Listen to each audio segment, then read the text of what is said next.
தமிழ்நாட்டு அரசியலில் கடந்த சில மாதங்களில் அதிகம் கேட்ட பதம் அப்படிங்கிறது கூட்டணி ஆட்சி. அது இருக்கா தனி ஆட்சியா அப்படிங்கிற விவாதம் தொடர்ந்து நடைபெற்று வருவதை பார்க்கின்றோம்.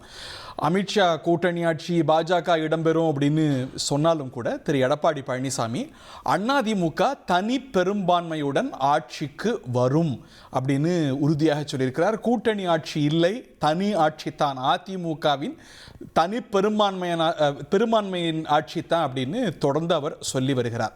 இந்த பரபரப்புக்கு புத்துயிர் பெற்றிருப்பது எதனால அப்படின்னு பார்த்தால், இன்று டாக்டர் அன்புமணி ராமதாஸ் வெளியிட்ட அறிக்கை.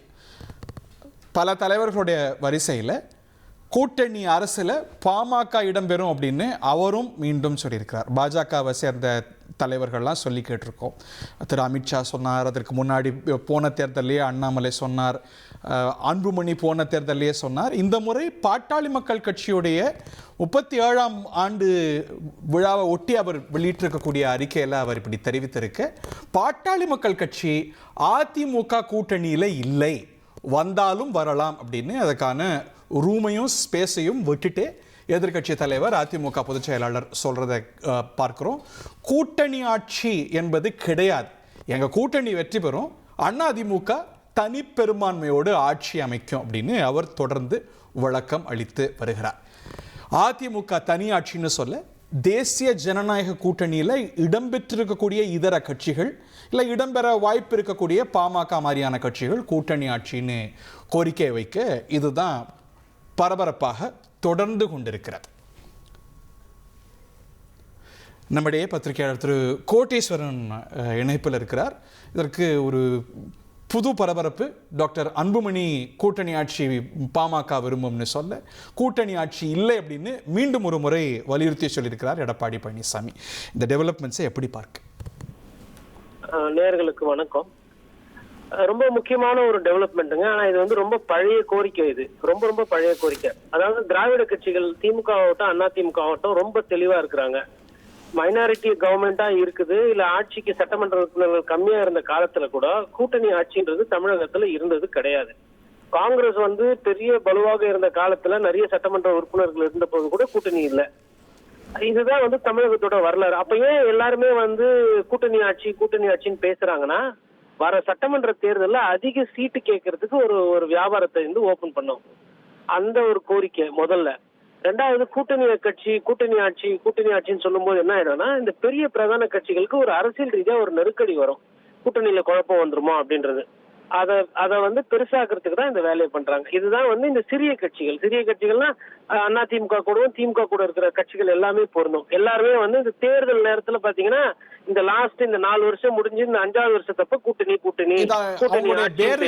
பாக்குறீங்க. கூட்டணி கட்சிகளோட இது வேற யுக்தி தான். இது சீட்டு அதிகமா பெறுவதற்கும், ஒருவேளை சீட்டு கம்மியா வந்தா எங்களோட தயவு உங்களுக்கு தேவை அப்படின்றத சொல்றதுக்கும், தங்களோட கட்சி தொண்டர்களை வந்து குஷிப்படுத்துறதுக்கு. இப்போ ஒருத்தர் சட்டமன்ற உறுப்பினராகவே இருக்காரு, அப்ப அவர் சட்டமன்ற உறுப்பினராகவே தான் இருக்கணுமா? இப்ப விசிகால ஒரு சட்டமன்ற உறுப்பினர் இருக்காரு, இல்ல பாட்டாளி மக்கள் கட்சியில ஒரு சட்டமன்ற உறுப்பினர் இருக்கிறாங்க. அப்ப எங்களுக்கு உண்டான வியாபாரம் என்ன, எங்களுக்கு உண்டான அரசியல் வியூகம் என்ன, வாழ்வாதாரம் என்னன்ற அந்த கேள்வி இருக்கு பாருங்க. அதுக்கு வந்து பதில் சொல்றதுக்கு அந்த அவங்களுக்கு ஒரு புரிதலுக்கும் அவங்கள ஒரு குஷிப்படுறதுக்கும் உண்டான ஒரு யுக்தி தான் இது. இதை வந்து திமுகவும் அதிமுகவும் நிறைய முறை கையாண்டு இருக்கிறாங்க. இது ரொம்ப ஈஸியாவே கடந்து போவாங்க. கூட்டணியில இல்ல, கூட்டணி இருக்கு ஆனா கூட்டணி ஆட்சி இல்ல அப்படின்றத ஏடிஎம்கே டிஎம்கே ஏடிஎம்கே ரெண்டு பேருமே இதையே தான் சொல்லுவாங்க, திரும்பி சொல்லுவாங்க. முன்பாக ஒரு தலைமை கட்சிக்கும் கூட்டணி கட்சிக்கும் இந்த மாதிரி இந்த விவகாரத்துல முரண்பாடு வந்த முன்னுதாரணங்கள் உண்டா தமிழ்நாட்டுல? கண்டிப்பா இருக்குங்க. வைகோ அவர்களுமே வந்து மக்கள் நீதி மையம் அப்ப அமைச்சப்போ எல்லாம் என்ன சொன்னாங்க, விஜயகாந்த் தலைமையில் மக்கள் நல கூட்டணி அமைச்சப்போ மக்கள் நல கூட்டணி அமைச்சப்போ என்ன சொன்னாங்கன்னா, வந்து ஒரு கூட்டணி ஆட்சி அமைப்போம் அப்படின்ற மாதிரி தான் பேசினாங்க. இந்த கூட்டணி ஆட்சிக்கு அன்னைக்கு இந்த மக்கள் நல கூட்டணியில இடம்பெற்ற எல்லா கட்சிகளுக்கும் அது உடன்பாடான ஒரு விஷயமா இருந்தது. எல்லாருமே அது வந்து ஒரு கொள்கையாவே மேனிஃபெஸ்டோவாவே வலியுறுத்தினாங்க. கூட்டணி ஆட்சின்னு கேட்பதும் தலைமை கட்சியை மறுப்பதும் தமிழ்நாட்டில் இதுக்கு முன்னாடி பார்த்திருக்கோமா? இல்லங்க, நிறைய வாட்டி இந்த கோரிக்கைகளை வைத்திருக்கிறாங்க. காங்கிரஸ் தொண்டர்களும் காங்கிரஸ் கட்சிக்காரர்களுமே கேட்டிருக்காங்களே. முன்னாடி பீட்டர் அல்போன்ஸ் அவர்கள் காலத்துல கலைஞர் இருந்தப்போ கேட்டிருக்காங்க, நடந்தது இல்ல. ஒவ்வொரு தேர்தலையும் திருமாவளவன் அவர்களுக்கு முதலமைச்சர் ஆகிறதுக்கு ஏன் தகுதி இல்லைன்ற அந்த அடிப்படையான ஒரு நல்ல அரசியல் கேள்வி எல்லாருமே கேட்கிறாங்க. ஆனா அதற்கு உண்டான வாய்ப்புகள் கொடுக்கப்பட்டதுல பாட்டாளி மக்கள் கட்சியில வந்துட்டு அவர் தான் முதலமைச்சர்னு சொல்லிட்டு ஒரு ஒரு பிரச்சாரம் எடுத்து வச்சாங்க. அது வந்து எடுபடல. சரி, இதுல வந்துங்க கட்சிகள் கோரிக்கை வைக்கலாம், அதுல நியாயம் இருக்கு. கூட்டணி ஆட்சி அமைக்கணும், 4 பேர் சேர்ந்து ஒரு ஆட்சி நடத்தணும்ன்றது ஒரு நல்ல விஷயம் தான். மக்கள் வாக்காளர்களும் அதை அங்கீகரிக்கல. நம்ம அதையும் பார்க்கணும். அந்த கூட்டணி கோரிக்கையும் இருந்திருக்கு, கூட்டணி ஆட்சி கோரிக்கையும் இருந்திருக்கு, ஆட்சியில பங்கு கோரிக்கை இருந்திருக்கு. ஆனா மக்கள் வந்து அந்த மாதிரி ஆட்சியில பங்கு கேட்கும் போது ஓட்டு போட்டது கிடையாது. மக்கள் நல கூட்டணி ஒரு எக்ஸாம்பிளா பார்க்கலாமா? ஏன்னா அவங்க பிரதானமா கூட்டணி ஆட்சியை வலியுறுத்தினாங்க. அவங்களோட ரிசல்ட் நமக்கு தெரியும். அதாவதுங்க, நீங்க அந்த மக்கள் நல கூட்டணி பாருங்க. விஜயகாந்துக்கு வந்து தமிழகம் பூரா வந்து ஒரு இன்ஃப்ராஸ்ட்ரக்சர் இருந்தது, தொண்டர்களோட பலம் இருந்தது, மக்களோட ஒரு அனுதாபம் அலை எல்லாமே இருந்தது. கூட கம்யூனிஸ்ட் கட்சிக்காரர்கள், ஊழல் இல்லாத ஒரு குற்றச்சாட்டுக்கு ஆளாத ஒரு கட்சி, பிரச்சாரம் பண்றதுக்கு வைகோ போன்ற ஒரு தலைமை ஆளுமை இருந்தும் அந்த கூட்டணி தோக்குது. அப்ப மக்கள் அதை எப்படி பாக்குறாங்கன்றத பாக்கணும். இந்த கூட்டாட்சியா இல்ல சுயாட்சியா அப்படின்றதுலாம் மக்கள் பிரச்சனை இல்ல. மக்களை பொறுத்தவரையிலும் யாரு மக்களுக்கு நல்லது செய்யறாங்க, யாரு வரி எல்லாம் ஏத்தி விடுறாங்க, மக்கள் வயிற்றுல விலைவாசி எப்படி இருக்கு, மக்களுக்கு வந்து வாழறதுக்கு சட்ட ஒழுங்கு பிரச்சனை நல்லா இருக்கா, இந்த மாதிரி அடிப்படையில ஒரு 5-6 விஷயம் இருக்கு. அதுதான் மக்கள் பார்ப்பாங்க. மற்றபடி நீங்க கூட்டணியில இருந்தாலும் சரி, கூட்டணியில போனாலும் சரி, இல்ல சேர்ந்து ஒரு ஆட்சி அமைச்சாலும் சரி, சேராம ஒரு அமைச்சர்னு வர போறாங்க. அந்த அமைச்சர் நல்ல அமைச்சரா மோசமான அமைச்சர் தான், அது எந்த கட்சியில இருந்து வராங்கன்றதெல்லாம் மக்கள் அவ்வளவு நுண்ணு அரசியலுக்கு போய் பார்க்க மாட்டாங்க. இது வந்து முழுக்க முழுக்க இந்த சிறிய கட்சிகள் வந்து அவர்களோட அந்த சீட்டு வாங்கக்கூடிய அந்த எண்ணிக்கை அதிகப்படுத்துறதுக்கும் அவங்க கட்சியில இருக்கிறவங்களை உற்சாகப்படுத்துறதுக்கும் சிறிய கட்சிகள்னு சொல்றோம். ஆனா நிறைய கட்சிகள் ஆயிடுச்சு இல்ல இது. இப்ப பாருங்க, அதிமுக அதுல உறுதியா இருக்கு. அவங்க வந்து அமித்ஷாவே சொன்னாலும் யார் சொன்னாலும் ஆட்சியில பங்கு கிடையாது, அதிமுக ஆட்சி அப்படிங்கிறாங்க. ஆனா இந்த நம்பர்ஸ் கூடிட்டே போகுது பாருங்க. பாமக வலியுறுத்துதா, டாக்டர் அன்புமணி அட்லீஸ்ட் வலியுறுத்துறார், பிஜேபி வலியுறுத்துது, டிடிவி தினகரன் வலியுறுத்துறார். ஸோ கேட்கிறவங்க மெஜாரிட்டியா இருக்கும்போது இந்த பிரஷர் எப்படி பில்ட் ஆகும்? அவங்களுக்கு ஒதுக்குற நம்பர்ஸ்ல இது ரிஃப்ளெக்ட் ஆகுமா? அதிமுக இன்னும் காஷியஸா குறைவா அவங்களுக்கு ஒதுக்கினாதான் கூட்டணி ஆட்சியை தவிர்க்கலாம்னு நினைக்குமா? அவங்க நம்ம நிறைய கேட்டு பெற்றாதான் கூட்டணி ஆட்சி அமைக்க முடியும்னு கேட்பாங்களா? இது அந்த அந்த சீட் நெகோசியேஷன்ஸ்ல எப்படி ரிஃப்ளெக்ட் ஆகும்? ஒரு ரொம்ப துல்லியமான அருமையான கேள்வி ஒண்ணு கேட்டிருக்கீங்க நெறியாளர், நீண்ட கேள்வியும் கூட. இதற்கு வந்து என்ன புரிதல் அப்படின்னு பாத்தீங்கன்னா, இதே அம்மையார் ஜெயலலிதா இருக்கிறாங்கன்னு வச்சுக்கோங்களேன், இந்த மாதிரி வார்த்தை ஆட்சியில பங்குன்னு வந்தாவே அந்த கட்சி கூட்டணியில இல்ல அப்படின்னு சொல்லிட்டு அடுத்தது தேர்தல் நேரத்துல அறிவிப்பை வெளியிட்டுருவாங்க. 214 தொகுதியில ஒரு 60 தொகுதிக்கு சட்டமன்ற வேட்பாளர்கள் அறிவிச்சிருவாங்க. உடனே அதுக்கப்புறம் பயந்து கடந்த காலத்துல பாத்துருக்கிறோம், என்னடா கூட்டணியில இருக்கமா இல்லையானே தெரியல, இந்த அம்மையார் பாட்டுன்னு இவங்க பாட்டுன்னு வேட்பாளர் அறிவிப்பு விட்டுட்டாங்கன்னு. அதே மாதிரி கலைஞர் அவர்கள் இருக்கும் பொழுது கூட இந்த மாதிரி வந்து கூட்டணி ஆட்சி அமையும் அப்படின்லாம் பேசினாங்கன்னா அவர் அண்ணா அறிவாலயத்துல அவங்களுக்கு எப்படி மரியாதை கொடுக்கணும்னு தெரியும். ஐயா துரைமுருகன் போன்ற மூத்தவர்களை வைத்துக்கொண்டு, ஜெகத்தை வைத்துக்கொண்டு அவர் அதை கையாளுற விதமே வேற. இன்னைக்கு கூட்டணி கட்சிகளுக்கு ஐயா திரு ஸ்டாலின் மீதோ இல்ல ஐயா திரு எடப்பாடி பழனிசாமி மீது அந்த அளவுக்கு ஒரு பயம் கலந்த ஒரு நட்பு கிடையாது. எங்க ரெண்டு பக்கத்துலயுமே அதை பாக்குறீங்களா? இந்த அப்ரோச் ரெண்டு பக்கத்துலயுமே பாக்குறேன். முன்னாடி எல்லாம் வந்து அந்த பேச்சுக்கே இடம் கிடையாது. என்னது கூட்டணியா, நான் அதாவது கூட்டணின்னு சேர்த்துக்கிறோம் ரைட்டு, அதுக்கப்புறம் ஆட்சியில பங்கா கூட்டணி, இந்த மாதிரி பேச்செல்லாம் அவங்க வந்து அவங்க ஆளுமைகளா எஸ்டாப்ளிஷ் ஆனதுக்கு அப்புறம், அதாவது 2வது முறையோ 3வது முறையோ முதலமைச்சரா உட்கார்ந்ததுக்கு பிறகு அவர்கள்கிட்ட இந்த மாதிரி பேச்சுவார்த்தை கிடையாது. இங்க என்ன பாக்குறோம்னா, Edappadi Palaniswami is first time chief minister, முதல் முறையா ஒரு வாட்டி முதலமைச்சராகி எதிர்கட்சி தலைவராக இருக்கார். அதே மாதிரி இன்றைய முதலமைச்சர் ஸ்டாலின் அவர்கள் எதிர்கட்சி தலைவராக இருந்து இன்றைக்கு முதல் முறையாக முதலமைச்சராக இருக்காங்க. இந்த 2 பேர்ல யாருன்னா திருப்பி இன்னொரு வாட்டி முதலமைச்சராக உட்காந்துட்டாங்கன்னா இந்த பேச்செல்லாம் இதுக்கப்புறமே அடிபட்டு போயிடும். கூட்டணி வந்தா வாங்க, இந்த ஆட்சியில பங்குங்க. அமித்ஷா அவர்களை பார்த்து எல்லாருமே பயப்படுறாங்க, இடிக்கு பயப்படுறாங்க, அமலாக்கத்துறை அந்த விமர்சனம் இருக்கும் பொழுது தமிழகத்துல நான் தான் முடிவு பண்ணுவேன், நான் சொல்றதுதான் இறுதின்னு என்னைக்கு இப்போ சிதம்பரத்துல இவர் எடப்பாடி பழனிசாமி சொல்றாரோ அவர் அந்த ஸ்டாண்ட்ஸை ஸ்டடி பண்றாரு. இதுதான் பொசிஷன், தமிழகத்துல இதுதான் முடிவு அப்படின்னு எதிர்கட்சியில் இருக்கிற எடப்பாடி பழனிசாமி அவர்கள் பேசும்போது கண்டிப்பா ஸ்டாலின் அவர்களும் இதே பேசுவார். இதற்கு பின்னாடி வந்து விசிகாவோ இல்ல காங்கிரஸோ இந்த மாதிரி கூட்டணி ஆட்சி அமையும் அப்படின்லாம் எதனா பேசாங்கன்னா கண்டிப்பா அவங்களுக்கு வர சீட்டும் குறைஞ்சிடும் திமுகல. இது இப்படிதான் போகும், இப்படிதான் போயிருக்கு கடந்த காலத்துல. நன்றி திரு கோட்டீஸ்வரன். நம்மோடு திரு துக்ளக் ரமேஷ் அவர்களும் இணைந்திருக்கிறார். அந்த கோரஸ் கூடுறத பார்க்கிறோம். இந்த அன்புமணி இன்னைக்கு வலியுறுத்தி 37ஆம் ஆண்டு பாமக அறிக்கையில கூட்டணி அரசுல பாமக இடம்பெறும் அப்படிங்கிறார். தேமுதிக, பாமக, பிஜேபி இப்படி கட்சிகள் சொல்லிக்கிட்டே போனாலும் தலைமை கட்சியான அதிமுக அதில் வீட்டை வச்சுட்டு இருக்கலாம், கிடையவே கிடையாது அப்படிங்கிறாங்க. இது ஒரு நான் ஸ்டார்டர்னு ஏன் பார்க்க முடியாது? அதாவது முதல்ல பாட்டாளி மக்கள் கட்சி தங்கள் கூட்டணியில் இணையும் என்று திரு எடப்பாடி பழனிசாமி நம்பிக்கை தெரிவித்திருக்கிறார். பாட்டாளி மக்கள் கட்சியின் எந்த பிரிவை குறிப்பிடுகிறார் என்பது அவரது பேச்சு உணர்த்தவில்லை. பாட்டாளி மக்கள் கட்சி இப்போதைக்கு இரு கூறுகளாக பிரிந்து நிற்கிறது. டாக்டர் ராமதாஸ் தான் தலைவர், தான் எடுப்பதுதான் முடிவு, தான் அறிவிப்பவர்கள்தான் வேட்பாளர்கள் என்கிறார். திரு அன்புமணி ராமதாஸ் நான் தான் கட்சியால் தேர்ந்தெடுக்கப்பட்டவன் என்ற நிலைப்பாட்டில் இன்று வரை உறுதியாக இருக்கிறார். இவர் எந்த தரப்பை அழைப்பு விடுக்கிறார் அல்லது எந்த தரப்பை எதிர்பார்க்கிறார் என்பது தெளிவுபடுத்தவில்லை. இது ஒரு குணம். நேரர்களுக்கு சொல்லிடுவோம், டாக்டர் அன்புமணி கூட்டணி ஆட்சின்னு வலியுறுத்தி இருக்கிறாரு டாக்டர் ராமதாஸ் கேட்கும் போது அவர் அதை என்டார்ஸ் பண்ணல, இது அவருடைய கருத்துன்னு கடந்து போறார். அதையும் சேர்த்து ஆமா, நிச்சயமாக அதுதான் நான் சொல்லுகிறேன். திரு ராமதாசும் திரு அன்புமணி அவர்களும் முரண்பட்ட கருத்துக்களையே தொடர்ந்து பேசி வருகிறார்கள். ஒருவர் நீக்குகிறார், இன்னொருவர் டாக்டர் ராமதாஸுக்கு நீக்குகிற அதிகாரம் இல்லை என்கிறார். இப்படி மாறுபட்ட நிலை தொடர்ந்து கொண்டிருக்கிறது. இதற்கிடையே இந்த கூட்டணி ஆட்சி என்கிற கோஷம் இப்போது வெவ்வேறு கட்சிகளால் வலியுறுத்தப்பட்டு வருவதை நாம் பார்க்கிறோம். ஆனால் ஆட்சி வரக்கூடிய வாய்ப்பு இருக்கிறதா என்பதை முதலில் அலச வேண்டும்.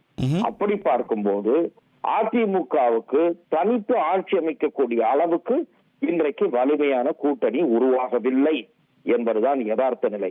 இரண்டாவது, இதையும் தாண்டி சிந்திப்போமானால் ஒரு கட்சி அதனுடைய சொந்த பலத்தில் ஆட்சி அமைக்குமா அல்லது இதர கட்சிகளின் ஆதரவை நாட வேண்டிய நிலை ஏற்படுமா என்பதை தேர்தல் முடிவுகள் தான் மெய்ப்பிக்குமே தவிர தனிப்பட்ட திரு மு.க. ஸ்டாலின் அவர்களோ திரு எடப்பாடி பழனிசாமி அவர்களோ அல்ல.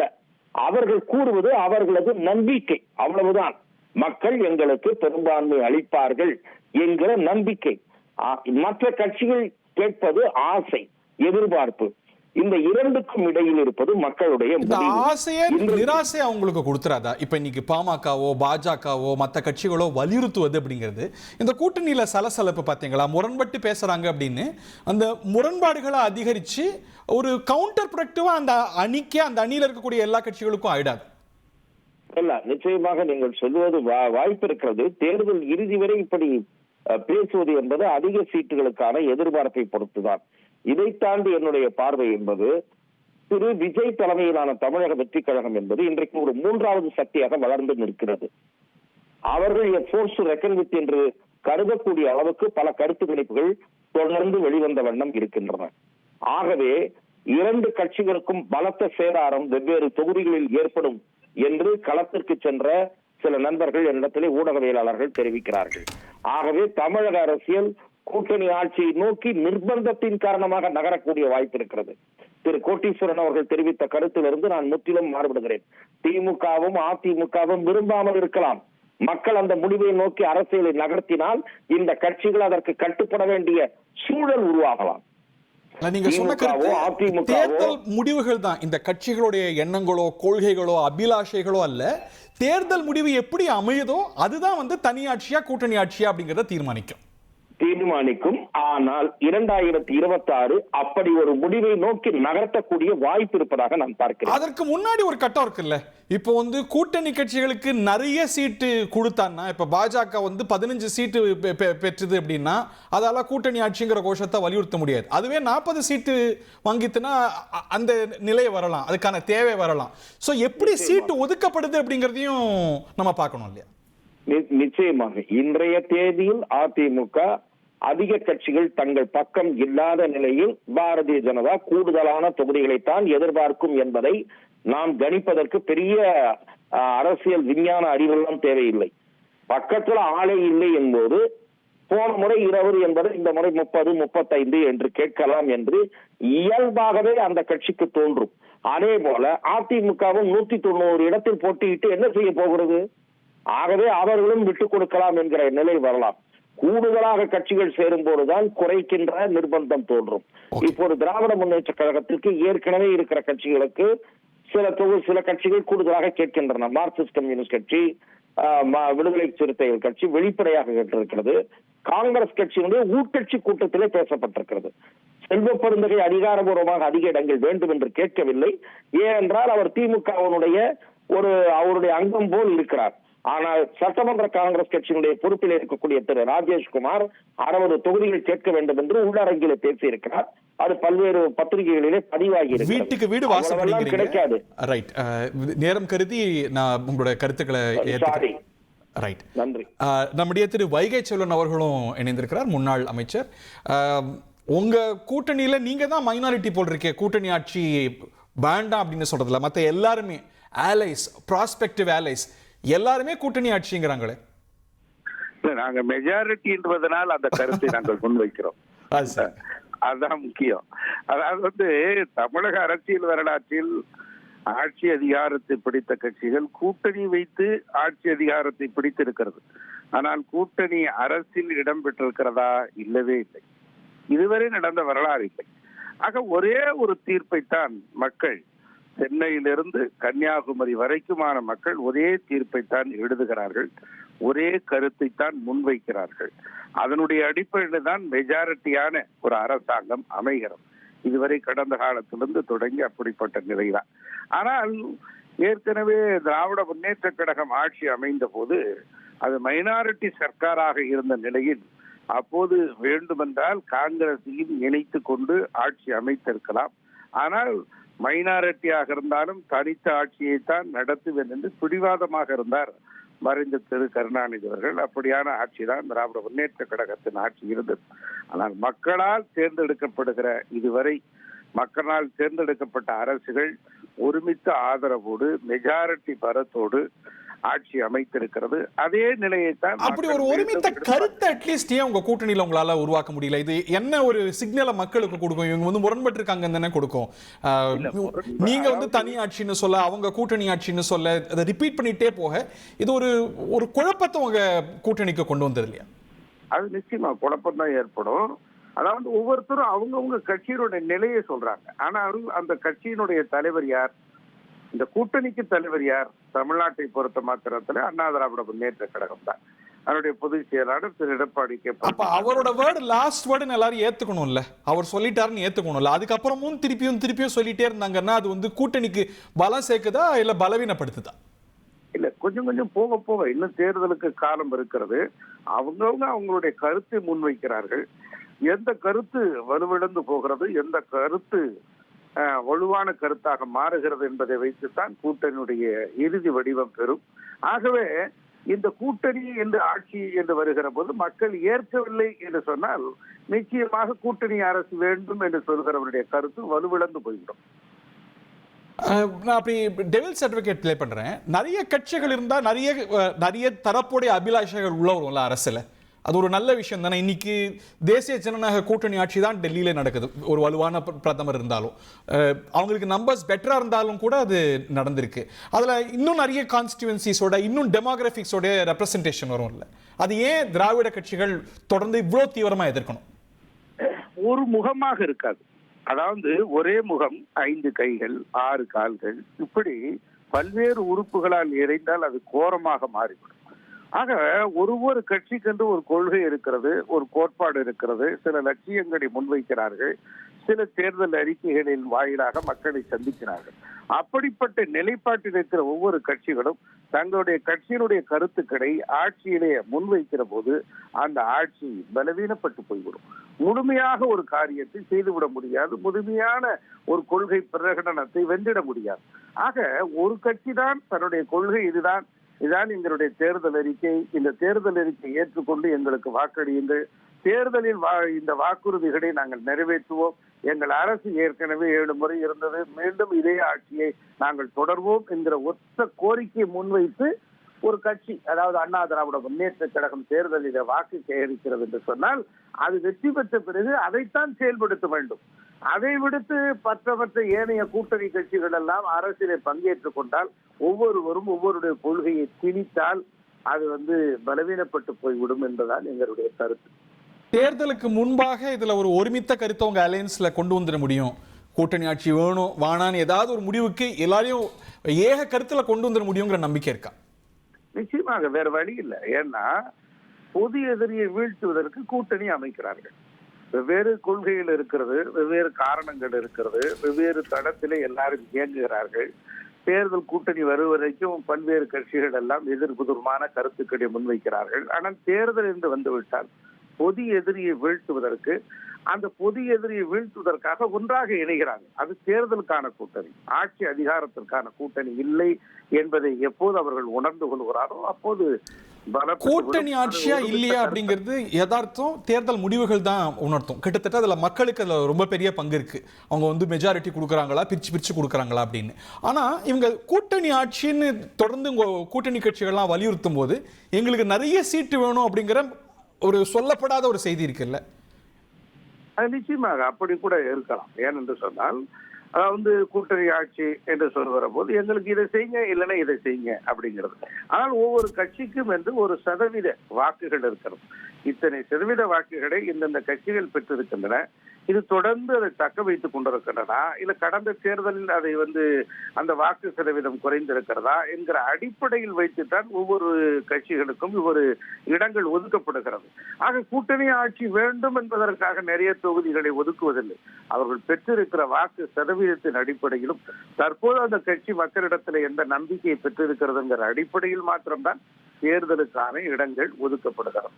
கூட்டணி ஆட்சியா தனி ஆட்சியா அப்படிங்கிற விவாதம் தமிழ்நாட்டு அரசியலை ரொம்ப பரபரப்பாக்கி இருக்கிறது. குறிப்பாக தேசிய ஜனநாயக கூட்டணி ஆட்சி அமைக்கும்னு திரு அமித்ஷா சொல்ல, இல்லை அமைய போவது அதிமுக ஆட்சி தான் அப்படின்னு உறுதி காட்டுகிறார் திரு எடப்பாடி பழனிசாமி. அமித்ஷா மட்டுமல்ல, தேசிய ஜனநாயக கூட்டணியில் அங்கம் பெற்றிருக்கக்கூடிய இதர கட்சிகள், ஏற்கனவே திரு டிடிவி தினகரன், தேமுதிக, இப்போ அன்புமணி ராமதாஸ் அதை மீண்டும் வலியுறுத்தி இருக்கிறார். பாட்டாளி மக்கள் கட்சி அடுத்த அரசில் இடம்பெறும் அப்படின்னு சொல்லியிருக்கிறார். திருமாவளவனுக்கு, விடுதலை சிறுத்தைகள் கட்சிக்கு இது நீண்ட கால இலக்கு அப்படிங்கிறது குறிப்பிடத்தக்கது. வர்ற தேர்தலில் அவங்க வலியுறுத்தலை அப்படின்னு சொல்லியிருக்கிறாங்க. தமிழ்நாட்டில் நம்ம கூட்டணி அரசியலை, கூட்டணி ஆட்சியை பார்த்ததில்ல, கூட்டணி அரசியலை பார்த்துருக்கோம். ஸோ இதோடைய அடிப்படைகளை, பேசிக்ஸை நம்ம ரீலுக் பண்ணுவது சரின்னு நினைக்கிறேன். கூட்டணி அரசாங்கம் அப்படின்னா என்ன? தேர்தலில் சேர்ந்து போட்டியிடக்கூடிய கட்சிகள், இல்லை ஒரு போஸ்ட்போல் அலையன்ஸில் உருவாகக்கூடிய கட்சியாக கூட இருக்கலாம். இவங்கெல்லாம் சேர்ந்து இந்த மெஜாரிட்டி மார்க்கை கொண்டு வந்து ஆட்சி அமைக்கிறது. ஒரு கட்சிக்கு தனிப்பெரும்பான்மை இருந்தாலும் கூட கூட்டணி ஆட்சி அமைக்கலாம்.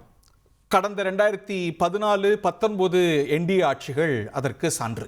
பிஜேபிக்கு நம்பர்ஸ் இருந்தது, ஆனாலும் அவங்க கூட்டணி கட்சிகளுக்கு மந்திரி சபையில் இடம் கொடுத்தாங்க. இப்போ நடப்பது தேசியத்தில், அதாவது மத்தியில் இருப்பது பாஜக கூட்டணி ஆட்சி.